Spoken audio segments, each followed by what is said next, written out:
એક સમયે સ્વચ્છતા તેમજ ઉત્તમ સારવાર માટે નામના મેળવનારી રજવાડા સમયની પદ્મ કુંવરબા હોસ્પિટલમાં એક ગંભીર સમસ્યા સામે આવી છે। આ સરકાર દ્વારા સંચાલિત હોસ્પિટલમાં પંખાની કમી હોવાનું સામે આવ્યું છે। હોસ્પિટલના મહિલાઓના વિશાળ વોર્ડમાં માત્ર 2 પંખા હોવાથી દાખલ થયેલી મહિલાઓ સહિત તેમના નવજાત શિશુઓને પણ અસહ્ય ગરમી અને બફારાનો સામનો કરવો પડી રહ્યો છે, જેના કારણે લોકો ઘરેથી ટેબલ ફેન લઈ જવા મજબૂર બન્યા છે।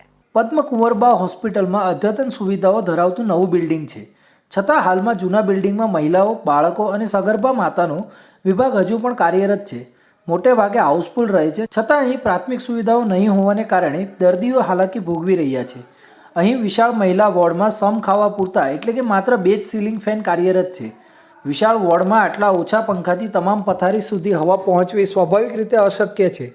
હાલમાં ચાલી રહેલી ઉનાળાની ગરમી અને ત્યારબાદ વરસાદી વાતાવરણના કારણે બફારો ખૂબ જ વધી ગયો છે। સામાન્ય પરિસ્થિતિમાં ઘરમાં અડધો કલાક વીજળી જતી રહે તો પણ લોકો પરેશાન થઈ જાય છે, ત્યારે બીમાર વ્યક્તિઓ જેમને સ્વચ્છ થવા માટે શુદ્ધ હવા અને વધુ ઓક્સિજનની જરૂર હોય છે, તેઓ માટે પણ પંખાનો અભાવ પરિસ્થિતિને વધુ કફોડી બનાવે છે। હાલ મોટાભાગના ઘરોમાં સીલિંગ ફેનની વ્યવસ્થા હોય છે, જ્યારે ટેબલ ફેન કે પેડલ સ્ટેન્ડ ફેનનું ચલણ ઓછું થઈ ગયું છે।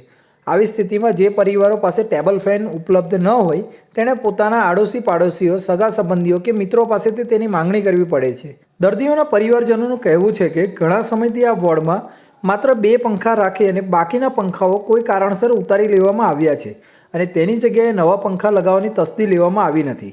ત્યારે હોસ્પિટલમાં દાખલ થતાની સાથે જ ઘરેથી ટેબલ ફેન લાવવો હવે એક સામાન્ય બાબત બની ગઈ છે। સરકારી હોસ્પિટલમાં ગરીબ પરિવારના લોકો આવતા હોય આ પ્રશ્ને ફરિયાદ કરવાની હિંમત પણ કોઈ કરતું નથી અને ઘરેથી ટેબલ ફેન લાવીને કામ ચલાવી રહ્યા છે।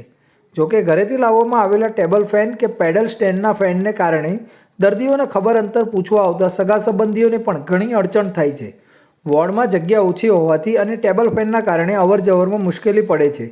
નાના બાળકો સાથે આવતા પરિવારો માટે તો આ ટેબલ ફેન જોખમી પણ સાબિત થઈ શકે છે। એટલું જ નહીં, ઘરેથી લાવવામાં આવતા ઇલેક્ટ્રિક ઉપકરણોના કારણે શોર્ટ સર્કિટ થવાની સંભાવનાઓ પણ વધી જાય છે।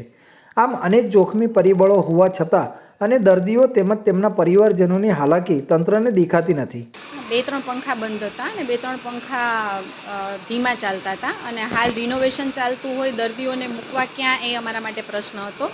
એટલે અહીંયા એવી મધર હતી અને એ પણ જે પંખા કોર્ટ ઉપર હતા ત્યાં હતી કે જે લોકોના બચ્ચા એસએનસીમાં એડમિટ હોય, મધર ડિસ્ચાર્જ થયેલી હોય, પણ છતાં 2-3 પંખા જે બંધ હતા એ તાત્કાલિક ધોરણે પીએયુ દ્વારા કામગીરી કરીને પૂર્ણ કરાવેલ છે અને 2-3 પંખા જે હોસ્પિટલે પોતે ખરીદી કરેલા હતા તે પણ પીએયુવાળાએ લગાડી દીધા છે। તમામ જગ્યાઓ પર લગાડ્યા છે? હા, હાલ અત્યારે આખી હોસ્પિટલમાં પંખા લગાડવામાં આવેલા છે। આવતા દિવસોમાં કોઈ મુશ્કેલી ન સર્જાય એ માટે કોઈ વ્યવસ્થા? હા સર, અમે ચોક્કસ વ્યવસ્થા કરશું અને અમે એવું બનશે તો પીઆઈયુ તેમજ સરકારમાં પણ કુલર